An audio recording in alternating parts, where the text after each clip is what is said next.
Video शुरू करने से पहले मैं आपको यह स्मरण करा दूं कि गरुड़ पुराण में कहा गया है, जो भी कथा या शिक्षा अधूरी छोड़ी जाती है वह पाप का कारण बनती है।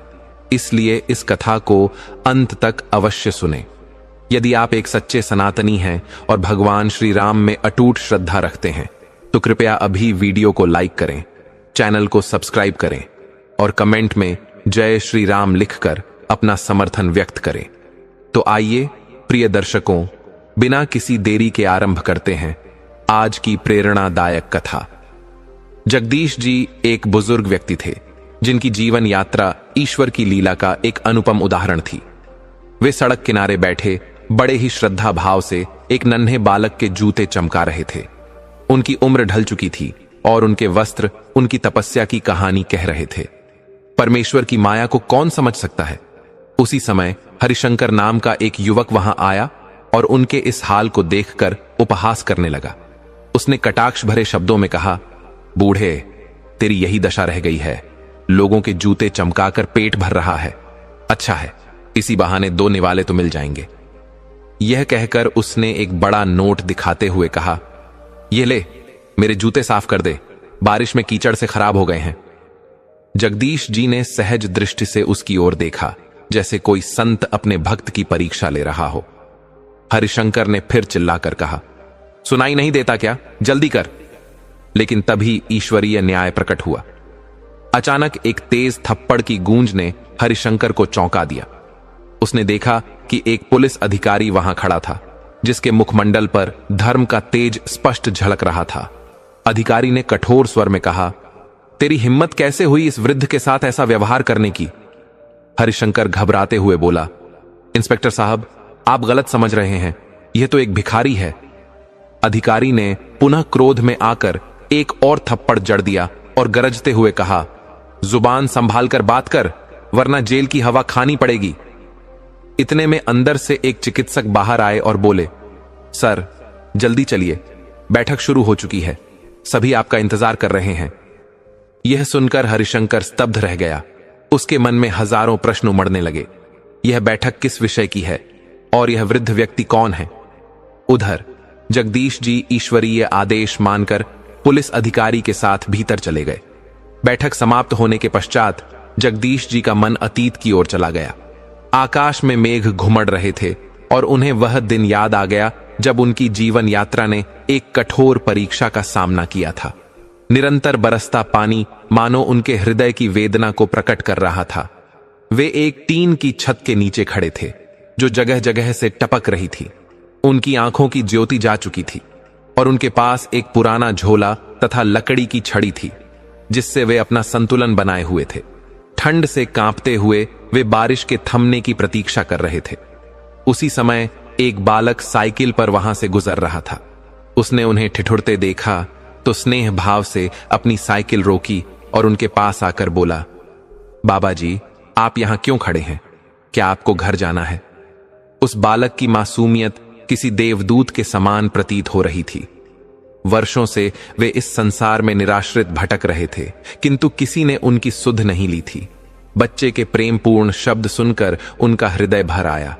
उन्होंने धीमे स्वर में कहा, बेटा, मेरा तो कोई घर नहीं है। बालक की कोमल वाणी गूंज उठी, अरे बाबा जी, आपके वस्त्र भीग गए हैं, चलिए मेरे घर, मेरी मम्मा आपके कपड़े सुखा देंगी। जगदीश जी उस बालक की सरलता और निष्कपट प्रेम देखकर भाव विभोर हो उठे। उन्होंने कहा, बेटा, मैं नेत्रहीन हूं, मेरा कोई ठिकाना नहीं है, मैं तो यहीं सोता हूं, लेकिन आज इस वर्षा ने मेरा यह आश्रय भी छीन लिया। बालक मुस्कुराते हुए बोला, कोई बात नहीं बाबा जी, आप मेरे घर चलिए, वहां आराम से रहिए। उस नन्हे शिवांश की जिद के आगे जगदीश जी नतमस्तक हो गए और उसके साथ चल दिए। शिवांश का घर समीप ही था। जैसे ही वे घर पहुंचे, शिवांश भीतर भागा और अपनी मां को पुकारा। भीतर से उसकी माता नारायणी की गंभीर और कड़क आवाज आई, शिवांश, कहां चला गया था, मैं कब से तुझे खोज रही हूं। यह सुनकर जगदीश जी दरवाजे पर ही ठिठक गए। उन्होंने अपने मैले कुचैले वस्त्रों पर दृष्टि डाली और सोचा, मैं इस दशा में इनके घर जाऊंगा तो यह लोग क्या सोचेंगे। कोई फटेहाल भिखारी इनके घर प्रवेश कर रहा है। यह बालक तो निष्पाप है, लेकिन मैं अपनी बेइज्जती और नहीं सह सकता। ये विचार आते ही देवराज ने विनम्रता से कहा, अंकल जी, इसने आपको बाबा कहा है तो आप मेरे पिता समान हैं। अपने बेटे के घर जाने से इनकार क्यों कर रहे हैं? पहले आप स्वस्थ हो जाइए, फिर मैं आपको जाने से नहीं रोकूंगा। फिलहाल कृपया हमारे साथ चलिए। जगदीश जी शिवांश की सरलता और देवराज के स्नेहपूर्ण शब्दों के आगे झुक गए और उनके साथ घर चल पड़े। वहां पहुंचने पर नारायणी ने उन्हें आराम से बैठाया और उनके खान पान की समुचित व्यवस्था की। देवराज ने जगदीश जी की जांच की और उन्हें आवश्यक दवाइयां दी। कुछ ही दिनों में उनकी सेहत में सुधार होने लगा। नारायणी और देवराज ने उनकी देखभाल में कोई कमी नहीं छोड़ी। शिवांश तो हर समय उनके साथ ही रहता था।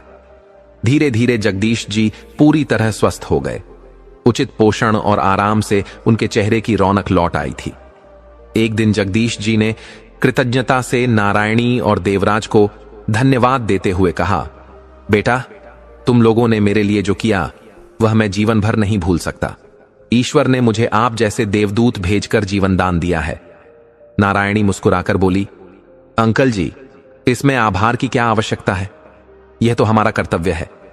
तभी नारायणी ने संकोच से पूछा, अंकल जी, क्या मैं कुछ पूछ सकती हूं? जगदीश जी ने हल्की मुस्कान के साथ कहा, पूछो बेटा। थोड़ी झिझक के बाद नारायणी बोली, अंकल जी, आपके भी तो संतान होगी, क्या वे आपके साथ नहीं रहते? यह सुनकर जगदीश जी गहरी खामोशी में डूब गए। उनकी आंखों में बीते दिनों की स्मृतियां तैरने लगीं और चेहरे पर पीड़ा की स्पष्ट छाया उभर आई। उन्होंने धीरे से अपने अश्रुओं को पोंछते हुए कहा, बेटा, परिवार तो था, लेकिन अब पता नहीं वे कहां हैं। सब मुझे छोड़कर चले गए। मैंने उन्हें बहुत खोजा, परंतु कुछ पता नहीं चला। नारायणी ने सहानुभूति भरे स्वर में पूछा, अंकल जी, ऐसा क्या हुआ कि आप बेघर हो गए? यह सुनते ही जगदीश जी अतीत की गहराइयों में खो गए। उनकी आंखों के सामने वे दिन तैरने लगे जब उनका जीवन सुख समृद्धि से परिपूर्ण था। लगभग 1.5 वर्ष पूर्व तक उनका जीवन अत्यंत आनंदमय था। उनके परिवार में उनकी धर्मपत्नी चंद्रिका, 2 पुत्र और उनकी पत्नियां थीं। जीवन की संध्या बेला में उन्होंने और चंद्रिका जी ने तीर्थ यात्राओं में जीवन व्यतीत करने का संकल्प लिया। वे विभिन्न तीर्थ स्थलों की यात्रा कर रहे थे। भगवान के चरणों में अपने शेष जीवन को अर्पित करने का विचार कर चुके थे। उनके पुत्रों और बहुओं को किसी भी प्रकार की कोई कमी नहीं थी। एक दिन जब वे तीर्थ यात्रा पर थे तो अचानक जीवन ने एक क्रूर मोड़ ले लिया। सड़क पार करते समय एक तेज गति से आती कार ने दोनों को टक्कर मार दी। इस भयानक दुर्घटना में जगदीश जी को सिर और आंखों में गंभीर चोटें आईं, जबकि चंद्रिका की स्थिति अत्यंत नाजुक हो गई। उनके बेटों ने तुरंत उन्हें अस्पताल में भर्ती कराया। चिकित्सकों ने भरसक प्रयास किया, लेकिन विधि का विधान कुछ और ही था। चंद्रिका को बचाया नहीं जा सका। जगदीश जी के लिए यह आघात असहनीय था। उनकी आंखों पर पट्टियां बंधी थीं, जिससे वे अपनी प्रिय धर्मपत्नी को अंतिम बार देख भी नहीं सके। चंद्रिका की मृत्यु से उनका संसार अंधकारमय हो गया। कुछ दिनों पश्चात चिकित्सकों ने उन्हें एक और कठोर सत्य से अवगत कराया। उनकी आंखों की चोट इतनी गहरी थी कि वे अब जीवन भर कुछ भी देखने में असमर्थ रहेंगे। यह समाचार उनके लिए किसी वज्रपात से कम नहीं था। जब वे अस्पताल से घर लौटे तो उन्हें एहसास हुआ कि घर का वातावरण पहले जैसा नहीं था। अब वह घर, जो कभी अपनत्व और स्नेह से भरा था, उनके लिए एक अनजान स्थान बन चुका था। उनकी बहुएं उनकी देखभाल करने से कतराने लगीं। उनके पुत्र कार्यस्थल चले जाते और दिन भर घर में केवल बहुएं रहतीं, परंतु कोई भी उनकी देखभाल करने को तत्पर नहीं था। बहुएं एक दूसरे पर जिम्मेदारी डालतीं और इस टाल मटोल में जगदीश जी घंटों भूखे बैठे रहते। कई बार संध्या तक भी उन्हें भोजन नसीब नहीं होता। वे स्वयं ही किसी प्रकार कार्य करने का प्रयास करते, परंतु दृष्टिहीनता के कारण अक्सर गिर पड़ते। कभी पानी बिस्तर पर गिरा देते तो कभी वस्त्र उल्टे पहन लेते। इस पर बहुएं उनका उपहास उड़ाती और सहायता करने की कोई चेष्टा भी नहीं करती। अब वे अपने ही घर में पराये हो चुके थे। धीरे धीरे यह उपेक्षा असहनीय होती चली गई। एक दिन बड़ी बहू अन्नपूर्णा ने अपने पति केशव से कहा, केशव, तुम्हारे दृष्टिहीन पिता को हम कब तक संभालेंगे? छोटी बहू तो कुछ नहीं करती। तुम्हारे पापा हर छोटी बात के लिए आवाज लगाते रहते हैं। मैं सारा दिन काम करते करते थक जाती हूं। अब मुझसे और नहीं होगा, कोई निर्णय लो। केशव ने भारी मन से उत्तर दिया। अब मैं क्या करूं? उन्हें तीर्थ यात्रा पर जाने की क्या आवश्यकता थी? अब कौन देखभाल करे? उधर छोटी बहू तुलसी भी अपने पति सूर्य नारायण से शिकायत कर रही थी।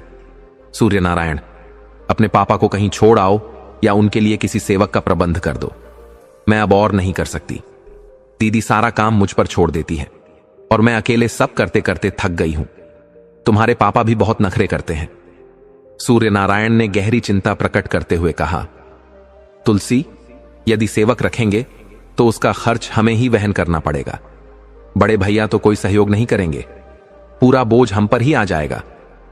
तुलसी ने विचार किया और कहा, यदि सेवक रखना व्यर्थ है तो हमें कोई और उपाय सोचना होगा।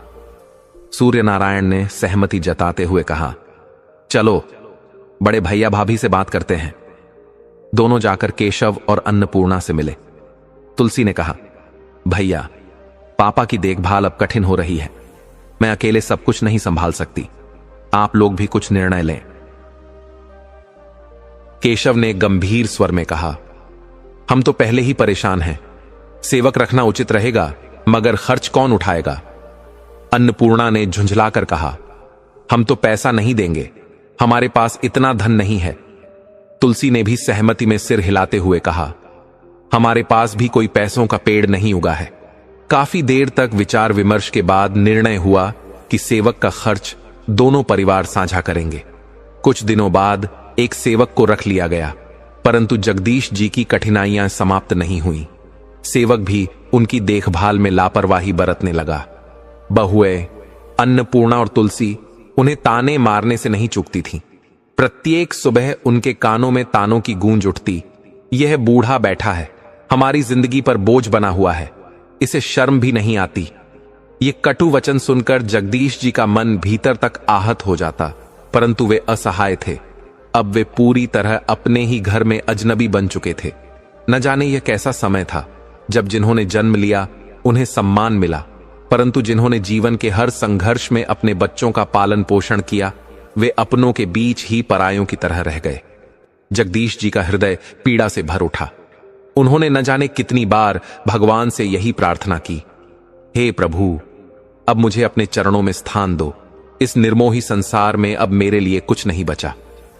जब सेवक आया तो बहुओं ने उसका जीवन भी कठिन बना दिया। जगदीश जी की देखभाल के साथ साथ उससे अन्य घरेलू कार्य भी करवाए जाने लगे। यदि वह किसी एक बहू का काम पहले करता तो दूसरी बहू नाराज होकर कहती, हम भी पैसा देते हैं, पहले हमारा काम करो। इस खींचतान में सेवक अत्यंत परेशान हो गया। कुछ दिनों बाद तंग आकर उसने नौकरी छोड़ दी। सेवक के चले जाने के बाद दोनों बहुएं अपने अपने कमरों में चली गईं, लेकिन जगदीश जी की तकलीफ और बढ़ गई। अब वे भूखे प्यासे पड़े रहते, परंतु किसी को उनकी स्थिति पर दया नहीं आती थी। जब भूख असहनीय हो गई तो उन्होंने स्वयं भोजन तलाशने की कोशिश की, लेकिन दृष्टिहीनता के कारण रसोई में चीजों का अंदाजा लगाना कठिन था। जैसे ही उन्होंने कुछ उठाने का प्रयास किया, गलती से कांच के बर्तन गिरकर टूट गए। बर्तनों के गिरने की आवाज सुनकर अन्नपूर्णा और तुलसी दौड़ती हुई आईं। रसोई में बिखरे कांच के टुकड़ों को देखकर अन्नपूर्णा क्रोधित हो गई। उसने चिल्लाकर कहा, तेरी वजह से नौकर भाग गया और अब यह नुकसान कर रहा है, यह सब नुकसान कौन भरेगा? क्रोध में उसने जगदीश जी को धक्का दे दिया, जिससे वे नीचे गिर पड़े। दुर्भाग्यवश वे टूटे हुए कांच के टुकड़ों पर जा गिरे, जिससे उनके शरीर पर गंभीर चोटें आ गईं। वे पीड़ा से कराह उठे, मगर बहुओं को इससे कोई फर्क नहीं पड़ा। उन्होंने जगदीश जी की हालत पर ध्यान देने के बजाय उन्हें भला बुरा कहना जारी रखा। उनकी स्थिति इतनी दयनीय हो चुकी थी कि बेटों ने उन्हें एक सरकारी अस्पताल में भर्ती करा दिया। लेकिन अस्पताल में भर्ती कराने से पहले उन्होंने जगदीश जी से कुछ दस्तावेजों पर हस्ताक्षर करवा लिए। जगदीश जी को कुछ समझ नहीं आया, लेकिन उन्होंने बिना कुछ सोचे समझे हस्ताक्षर कर दिए। अस्पताल में उपचार के दौरान उनकी हालत धीरे धीरे बेहतर होने लगी, मगर इस अवधि में कोई भी उनसे मिलने नहीं आया। चिकित्सक और नर्सों ने जब उनके परिवार के बारे में पूछा तो वे कुछ नहीं बता सके। हर दिन वे भगवान से प्रार्थना करते कि शायद कोई अपना उन्हें देखने आए, लेकिन कोई नहीं आया। जब जगदीश जी की तबीयत पूरी तरह सुधर गई तो उन्होंने अस्पताल से छुट्टी ली और अपने घर की ओर रवाना हो गए। जब वे अपने पुराने पते पर पहुंचे तो वहां का दृश्य देखकर उनकी दुनिया उजड़ गई। घर सूना पड़ा था और दरवाजे पर ताला लगा हुआ था। आसपास के लोगों से पूछने पर पता चला कि उनका परिवार यह मकान बेचकर कहीं और चला गया है। यह सुनकर जगदीश जी वहीं दरवाजे के सामने बैठ गए। वे कई घंटों तक वहीं बैठे सोचते रहे कि आखिर ऐसा क्यों हुआ।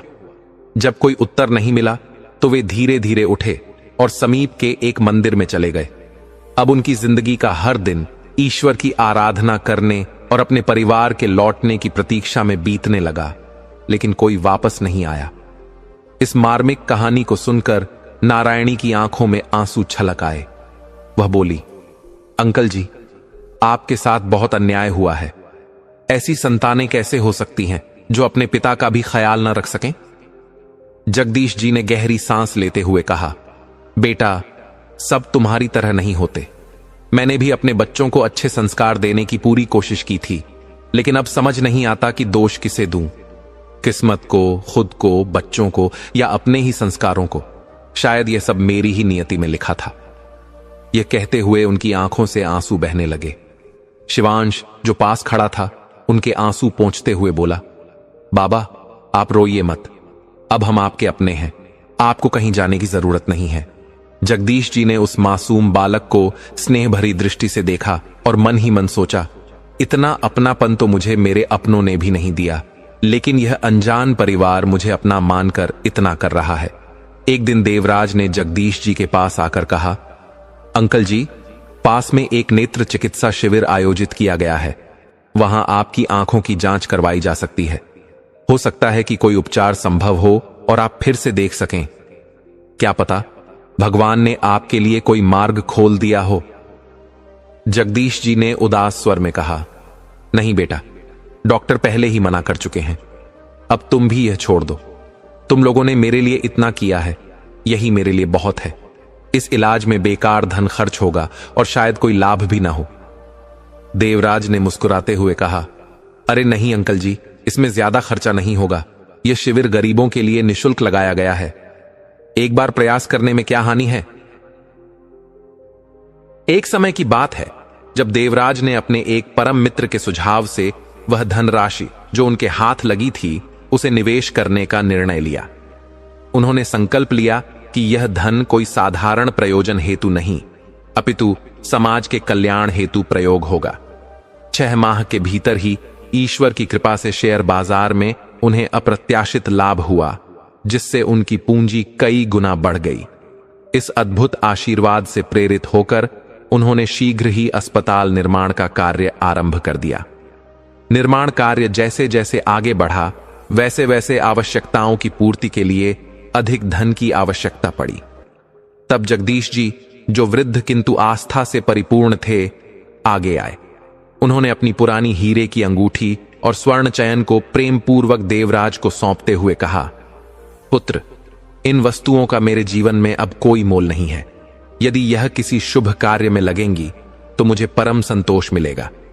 देवराज ने उन आभूषणों को विक्रय कर शेष धन की व्यवस्था की। 2 वर्षों के अथक परिश्रम के पश्चात अस्पताल पूर्ण रूप से तैयार हुआ। उसके उद्घाटन समारोह में जगदीश जी को आदरपूर्वक मुख्य अतिथि के रूप में आमंत्रित किया गया। जब उन्होंने अपने ही हाथों से इस पुण्य कार्य का शुभारंभ किया तो उनकी आंखों में अश्रु छलक उठे। वे भावुक होकर बोले, यह केवल एक इमारत नहीं, मेरे जीवन का एक नवीन अध्याय है। यह मेरे अपनों के प्रेम, त्याग और सेवा की अनुपम निशानी है। अब देवराज ने पूर्ण निष्ठा के साथ इस अस्पताल की जिम्मेदारी संभाल ली। जगदीश जी प्रतिदिन वहां जाते, रोगियों का कुशल क्षेम पूछते और ईश्वर के आशीर्वाद से अपना जीवन संतोषपूर्ण व्यतीत करने लगे। उनके जीवन से निराशा का तमस मिट चुका था और एक नई आशा का सूर्य उदित हो गया था। एक रात्रि की बात है। देवराज, जो एक कुशल अस्थि चिकित्सक थे, अपने घर पर विश्राम कर रहे थे। तभी उनका फोन अचानक बज उठा। दूसरी ओर से एक व्याकुल माता पिता की घबराई हुई आवाज सुनाई दी। डॉक्टर साहब, मेरे बालक का भीषण दुर्घटना में घोर संकट में है। किसी ने आपका नाम बताया है, कृपा कर उसे बचा लीजिए। देवराज ने तत्काल उन्हें जगदीश अस्पताल आने की सलाह दी और स्वयं शीघ्रता से वहां पहुंच गए। जब उन्होंने देखा कि मात्र 7 वर्ष का एक अबोध बालक जो जीवन और मृत्यु के बीच झूल रहा था, लहूलुहान अवस्था में पड़ा था, तो उनका हृदय द्रवित हो उठा। उन्होंने तत्परता से उपचार आरंभ किया, किंतु बालक की स्थिति अत्यंत गंभीर बनी हुई थी। रात्रि में घर लौटने के पश्चात उन्होंने अपनी धर्मपत्नी नारायणी से कहा, आज एक नन्हा बालक अस्पताल लाया गया, जिसकी हड्डियां इतनी क्षतिग्रस्त हो चुकी हैं कि संभवतः हमें उसका पैर काटना पड़े। वे गहरी सांस लेते हुए बोले, यह बच्चा पूर्णतः हमारे शिवांश जैसा मासूम और निष्पाप है। उसकी दशा देखकर मन व्यथित हो उठा है। नारायणी ने भी इस समाचार को सुनकर गहन संवेदना प्रकट की और दोनों देर रात तक चिंता में डूबे रहे।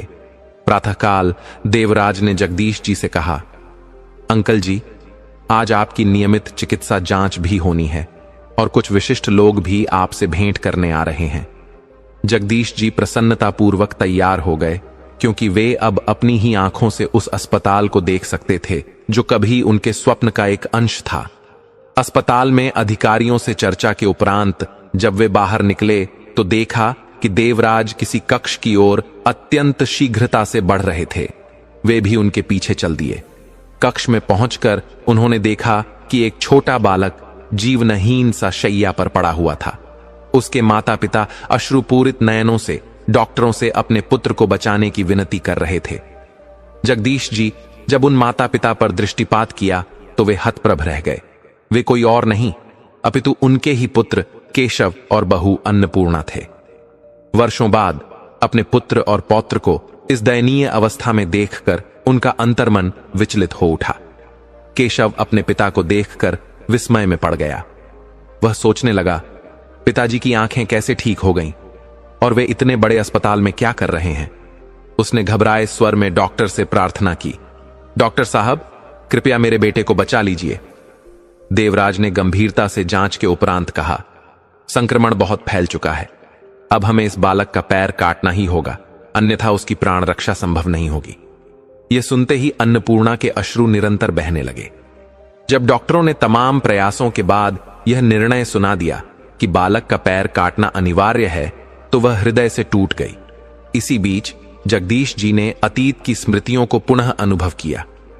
यही वही अन्नपूर्णा थी जिसने कभी उनके साथ अपमानजनक व्यवहार किया था और आज वही उनके चरणों में गिड़गिड़ा रही थी। जब अन्नपूर्णा ने उनकी ओर क्रोध भरी दृष्टि डाली तो बोली, यह वृद्ध यहां क्या कर रहा है? इसकी दुष्ट दृष्टि मेरे बच्चे पर पड़ गई है, इसे यहां से बाहर निकालो। देवराज ने संयमित स्वर में कहा, मैडम, संभल कर बात कीजिए। ये वही व्यक्ति हैं जिनके अथक परिश्रम से यह अस्पताल बना है। क्या आपने अस्पताल के बाहर लगे बोर्ड जो किया उसका फल तो तुम्हें मिल चुका, परंतु यह बालक निर्दोष है। केशव कांपते हुए स्वर में बोला, पिताजी, ऐसा तो मैंने कभी नहीं सोचा था। किंतु तभी बालक ने गहरी गहरी सांसें लेना प्रारंभ कर दी। अन्नपूर्णा घबराकर उसकी ओर दौड़ी, किंतु उसमें कोई हलचल नहीं थी। भयभीत होकर वह जगदीश जी के चरणों में गिर पड़ी और रोते हुए विनती करने लगी, पिताजी, मेरे बेटे को बचा लीजिए। आप ही इस अस्पताल के स्वामी हैं, आप ही इसे बचा सकते हैं। जगदीश जी का हृदय अपने पौत्र के लिए पिघल गया। उन्होंने मन ही मन प्रार्थना की, हे ईश्वर, इस निर्दोष बालक की रक्षा करना, यही मेरे जीवन की सबसे बड़ी संतुष्टि होगी। जगदीश जी ने तुरंत देवराज को फोन लगाया। फोन उठाते ही उनके गंभीर स्वर में स्नेह और व्याकुलता थी। बेटा, तुम्हें तुरंत आना होगा। जिस बच्चे का तुम इलाज कर रहे हो वह मेरा पोता है। उसकी हालत बेहद नाजुक है, जल्दी आ जाओ। देवराज ने उनकी चिंतित आवाज सुनते ही कहा, अंकल जी, मैं 5 मिनट में अस्पताल पहुंच रहा हूं, आप चिंता न करें। उन्होंने तुरंत अपनी बैठक स्थगित की और अस्पताल की ओर चल पड़े। अस्पताल पहुंचते ही उन्होंने बच्चे की स्थिति का आकलन किया और उसे तुरंत आईसीयू में स्थानांतरित करने का निर्देश दिया।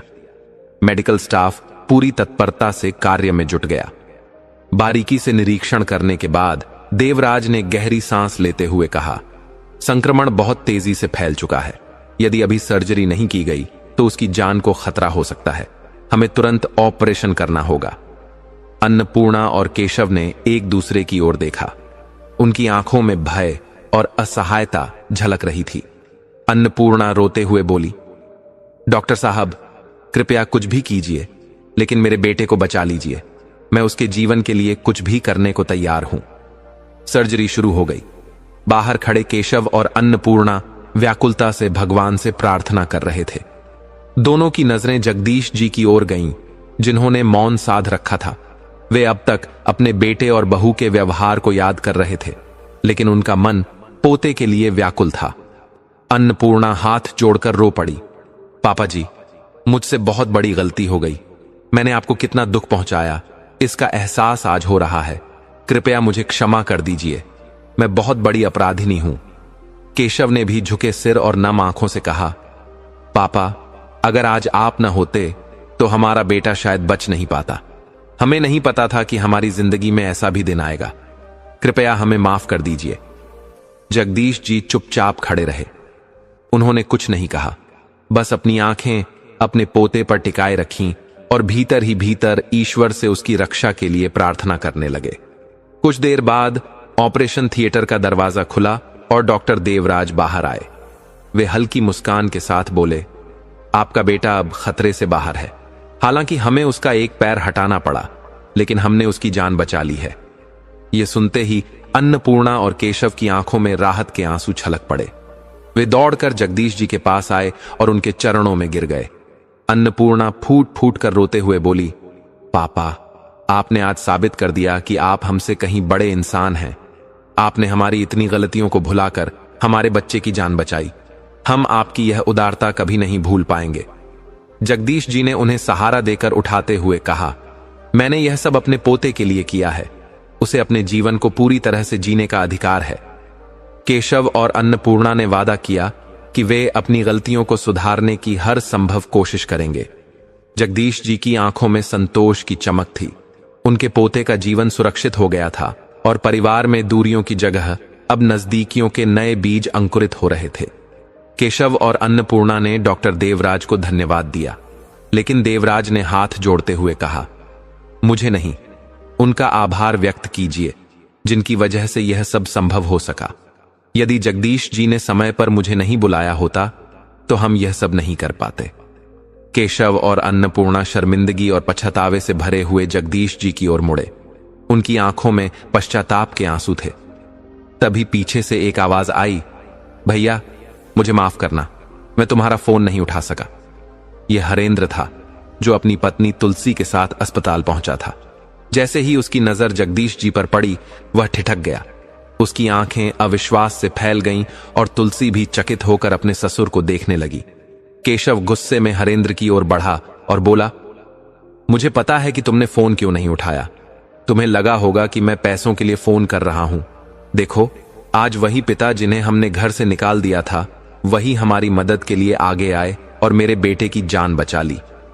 केशव धीरे से जगदीश जी के पास आया और हाथ जोड़कर कहा, पापा जी, आपने हमें क्षमा नहीं किया, लेकिन हमारे बच्चे की जान बचाकर हमारी आंखें खोल दी। आपने हमें सिखाया कि माता पिता का असली महत्व क्या होता है। आज मुझे अपनी गलतियों का एहसास हो रहा है और मैं इसके लिए बहुत अपने जीवन के अनुभवों से सीखना और अगली पीढ़ी को सही दिशा देना हर माता पिता का कर्तव्य होता है। लेकिन कुछ बातें ऐसी होती हैं जिन्हें संतान से साझा करना उनके भविष्य और आपके आत्मसम्मान दोनों के लिए उचित नहीं होता। पहली महत्वपूर्ण बात यह है कि अपनी संपत्ति और धन संबंधी जानकारी औलाद को न बताएं। माता पिता अक्सर यह सोचकर अपने बच्चों को अपनी संपत्ति की जानकारी दे देते हैं कि वे इसे सही तरीके से संभालेंगे, लेकिन यह निर्णय कई बार उल्टा भी पड़ सकता है। यदि आप यह कहेंगे कि आपने कितनी संपत्ति अर्जित की है और उनके लिए क्या छोड़ा है, तो इससे उनकी अपेक्षाएं बढ़ सकती हैं। वे स्वावलंबी बनने के बजाय इस पर निर्भर हो सकते हैं और जीवन में संघर्ष करने की भावना खो सकते हैं। इसलिए उन्हें स्वतंत्र बनने दें और जब सही समय आए तब जो उचित हो वही करें। इससे न केवल वे आत्मनिर्भर बनेंगे बल्कि उन्हें अपने प्रयासों से जीवन में आगे बढ़ने की प्रेरणा भी मिलेगी। दूसरी महत्वपूर्ण बात यह है कि अपनी छोटी छोटी स्वास्थ्य समस्याओं के बारे में बच्चों से बार बार चर्चा न करें।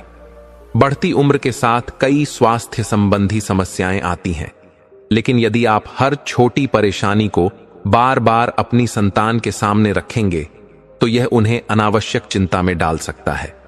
वे आपकी मदद अवश्य करना चाहेंगे, लेकिन बार बार यह सुनने से वे स्वयं भी मानसिक रूप से प्रभावित हो सकते हैं। इसलिए यदि कोई स्वास्थ्य समस्या है तो उसका समाधान खोजें, डॉक्टर से सलाह लें, लेकिन अपने बच्चों को बार बार इसका बोझ न दें। इससे वे अपने जीवन में ध्यान केंद्रित कर पाएंगे और जब वास्तव में जरूरत होगी तो वे आपकी मदद करने के लिए हमेशा तैयार रहेंगे। तीसरी महत्वपूर्ण बात यह है कि अपनी भावनात्मक कमजोरी संतान के सामने प्रकट न करें। यदि आप अकेलापन, भय या असुरक्षा महसूस कर रहे हैं तो इसे आत्मबल से संभालें। जीवन में चुनौतियां हर किसी के सामने आती हैं, लेकिन माता पिता का मजबूत रहना संतान को भी आत्मनिर्भर और साहसी बनाता है। यदि वे यह महसूस करेंगे कि आप भावनात्मक रूप से कमजोर हैं तो वे अनजाने में ही आपकी मजबूती पर संदेह कर सकते हैं। इसके बजाय उन्हें यह भरोसा दें कि आप मजबूत हैं और अपने जीवन को संतुलित तरीके से जी सकते हैं। यह भावनात्मक संतुलन न केवल आपको बल्कि उन्हें भी भविष्य की चुनौतियों के लिए तैयार करेगा। जीवन का यह नियम है कि यदि बुढ़ापे में आंसू बहाने से बचना है तो इन 4 बातों को हमेशा याद रखें और संतान से इन विषयों पर चर्चा करने से बचें। आत्मसम्मान बनाए रखें और अपने अनुभवों से उन्हें सही राह दिखाएं। खुश रहिए और उन्हें भी खुश रहने दें, क्योंकि जीवन में सबसे बड़ी संपत्ति धन नहीं बल्कि आत्मसम्मान और परिवार का प्रेम होता है। प्रिय पाठकों, हमारी आज की कथा यहीं समाप्त होती है। आशा है कि यह कहानी आपको प्रेरित करेगी और जीवन में धैर्य, सत्य और आत्मनिर्भरता का महत्व सिखाएगी। प्रिय भक्तों, इस कथा के बारे में आपके क्या विचार हैं?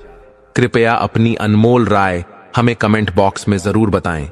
हम आशा करते हैं कि यह कथा आपके मन को भा गई होगी और आपको आध्यात्मिक प्रेरणा मिली होगी। अगर यह कथा आपको पसंद आई हो तो कृपया वीडियो को लाइक करें और हमारे चैनल दिव्य भाव को सब्सक्राइब करें। इस वीडियो को अधिक से अधिक अपने मित्रों और परिवारजनों के साथ शेयर करें ताकि यह संदेश और ज्ञान सभी तक पहुंचे। साथ ही कमेंट सेक्शन में जय श्री कृष्णा लिखकर अपनी श्रद्धा प्रकट करें। इस वीडियो को अंत तक देखने के लिए आप सभी का दिल से धन्यवाद। जय श्री राम।